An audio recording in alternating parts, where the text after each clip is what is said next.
সেখানে একজন আসামি যে সরাসরি ওমর ফারুক নামে একজন আনসারের সদস্য, যে কোনো উস্কানি ছাড়া মানুষগুলো গেটের সামনে দাঁড়িয়ে আছে, সে দূরের থেকে এসে দৌড়িয়ে এসে তাদেরকে গুলি করে মেরে ফেললো।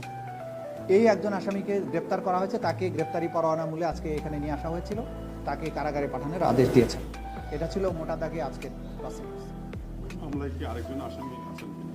আসিফ মাহমুদ নামে কাউন্সিলর আসিফ মাহমুদ, হ্যাঁ, তারা গ্রেপ্তারি পরোয়ানা জারি আছে, এদেরকে গ্রেপ্তার করা হলেই তাদেরকে এখানে নিয়ে আসা হবে। দেখুন, প্রথম কথা হচ্ছে চিফ প্রসিকিউটর আইনজীবী। চিফ প্রসিকিউটরের ক্ষমতা, চিফ প্রসিকিউটরের দায়িত্ব আইন দ্বারা ডিফাইন করা আছে।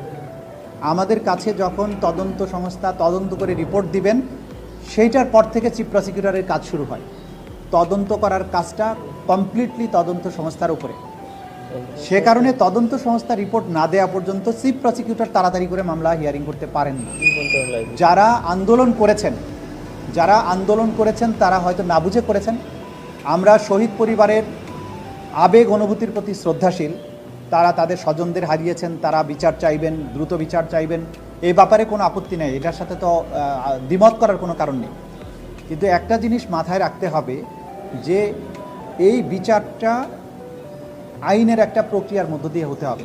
এটা মোবাইল কোর্ট না যে আমি বললাম আসামি অমুক, তাকে ধরে এনে ফাঁসিতে ঝুলাই দেব।